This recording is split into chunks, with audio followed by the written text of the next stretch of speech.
Well, Pakistan doing the job, then winning this series 2-1 courtesy a wonderful bowling performance led really well by the captain Shaheen Shah Afridi, and then Shadab Khan with an all-round performance, picking up a couple of wickets and then also taking Pakistan over the line with the bat. It was never going to be easy in these trying conditions, but they needed someone to stay out there, and it was in the form of Shadab Khan. Babar Azam in the middle also scoring some runs. Pakistan winning it in the end 2-1. Hello and welcome to Pitchside. A huge congratulations to Pakistan, where the job is done because they've managed to win this series, and it all started with that wonderful performance of Shaheen Shah Afridi. It was important for them to pick up wickets at the top and restrict Australia to a smallish total, and then for the batters to come forward and do the job for them. In the middle they had Babar Azam, and then it was followed by Shadab Khan finishing it well in the end. With me I've got Bazat Khan, and I've also been joined by Greg Blewett. Bazat, the job done, like we said, you know, Pakistan winning the series, that's what the scoreline looks like. And you've got to talk about that bowling performance, because it was important to restrict Australia to a smallish target. Considering the conditions out there, we saw that 230 was tough in that previous one-day international, so it started well for them. Yeah, the heartening thing about all this was that Shaheen Shah Afridi and Haris Rauf bowled really well on a surface which should assist spin and did assist spin, but actual game breaker was Shaheen Shah Afridi coming back and getting 2 wickets in 1 over, and that little period of play where Australia lost 5 for 18, I think that was where the match actually shifted towards Pakistan. This was the very first over where he got his normal wicket that he does, but this over he came back, Inglis got out, and then Green just chipped one to Babar, and this is probably the match defining over of today's play. It's always those middle period overs that you're looking at, Bluey, that you've got to find ways to find wickets, because sometimes there's a bit of a partnership going on, runs being scored, and you need someone to get you a breakthrough. And Shaheen Shah Afridi, you know, doing the job really well in that sense for Pakistan, leading from the front, and that middle period was quite crucial in the context of the game. Absolutely. Australia were coasting, and they're looking like probably getting a score of around about 250 at that stage. The score was about 2 for 98, and then all of a sudden Shaheen Shah Afridi comes back into the attack. Inglis batted beautifully. He was 65 not out, and he looked to attack and hit him back over his head, and that forced the wicket, and then the wicket of Green straight after that, which completely changed the momentum of the game and the match. I mean, there was lots of fluctuations throughout the game, but certainly that wicket of Josh Inglis changed the game. How does Pakistan then look at this series from an evaluation perspective? I mean, what do you think are the learnings? What do you think are the gains overall?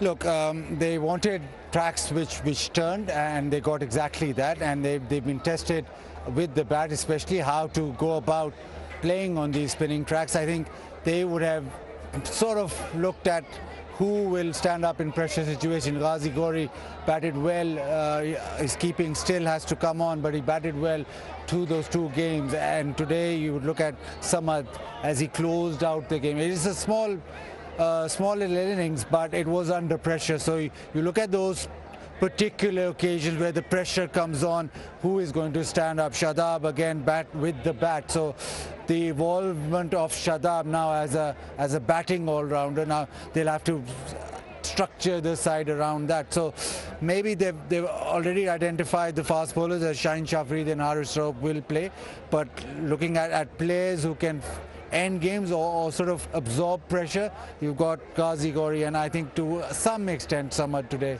also. Let's not forget the performance of Arafat Minhas, you know, picking up 5 wickets in his debut game, and then, you know, being able to score some runs as well. Overall, just looking at his utility and his role in the side, what do you make of his performance?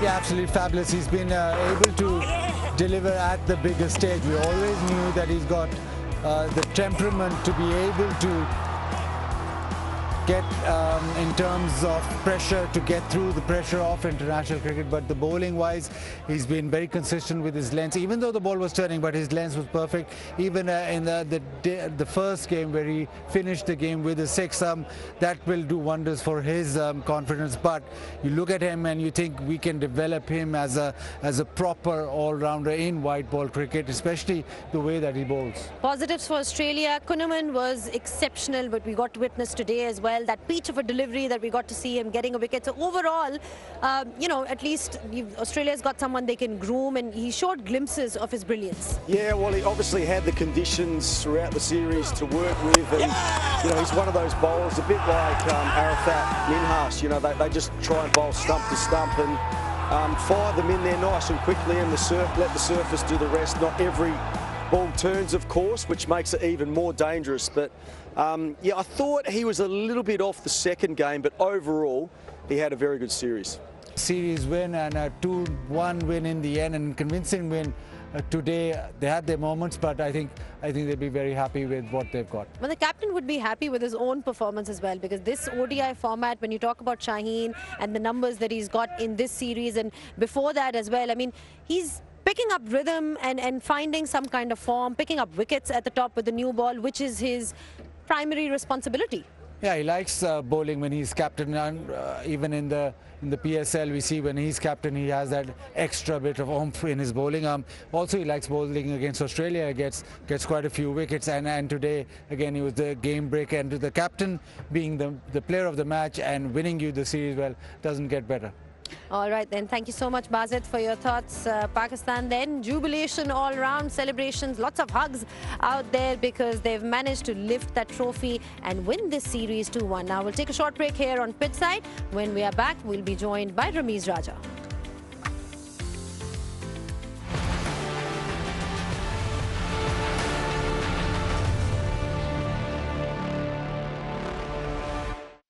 Well, this is how things unfolded in that last one-day international between Australia and Pakistan. Australia were restricted to 157, courtesy a wonderful bowling performance by Shaheen Shah Afridi, leading from the front, picking up 3 wickets, and then well supported by Abrar and Shadab. Pakistan in response, there was a time when you felt like things were getting back in the control of Australia. They managed to bowl well, but in the end, perhaps short of runs. 161 for 6 is what Pakistan made. Shadab Khan putting in a great effort, 29 of 42 balls, and Babar also stabilizing things in the middle. Pakistan winning this by 4 wickets.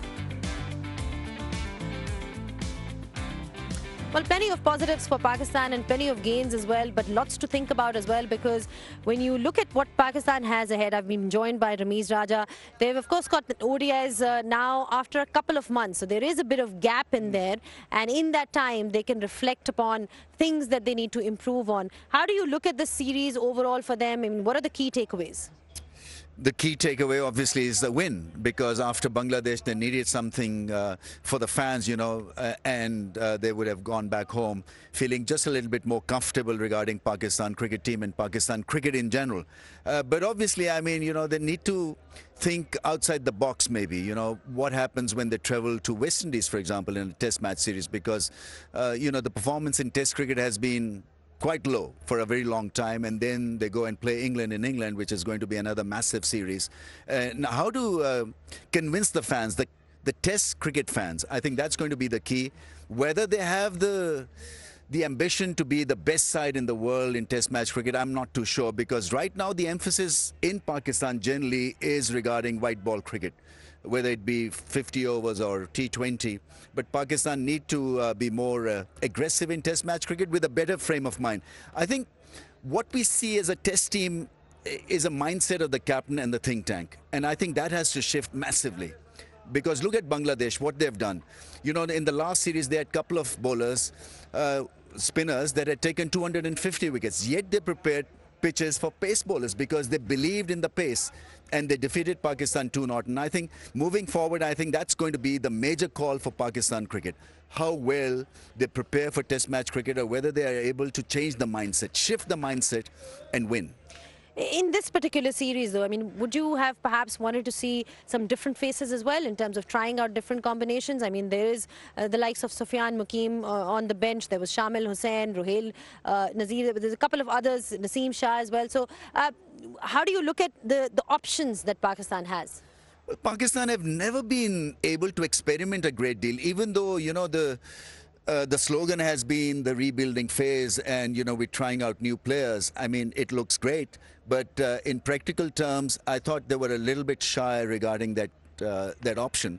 Because once they lost the second game, I think then the pressure was immense on the think tank and on Pakistan cricket team to win the series somehow, because that was the motive, more than introducing young faces. I mean, it would have been great if we had seen more fresh faces, because you're looking to see whether they have the temperament and really the class and quality to play against a side like Australia. Australia, even though they were at half strength, but even then I think it was important for Pakistan to have introduced a few. There were key learnings for Australia. They've got Bangladesh that comes ahead after this, and, you know, they've tried different players here. The first string side was not playing, but, you know, someone like Kuhneman doing really well for them, Matt Renshaw. I mean, a few performances that, you know, give them a glimmer of hope in terms of, even with their second string side or their third string side, they've managed to put up a show. Yeah, exactly right. And I think we saw throughout the series the Aussie fighting spirit, and Ramiz said, and you've said as well, Zainab, you know, Australia had 6 of their strongest team not here. You know, their 3 fast bowlers, Travis Head, Mitchell Marsh. So I think it was more of a development sort of tour for the Australians. And when they got Pakistan 6 down today, they were a very good chance of winning the series. So very competitive again. And as you said, there were some individual performances that were quite good. And so you mentioned some of the bowlers, but also some of the batters as well. We haven't really spoken about Josh Inglis. I mean, he was sensational today. 65 off 71.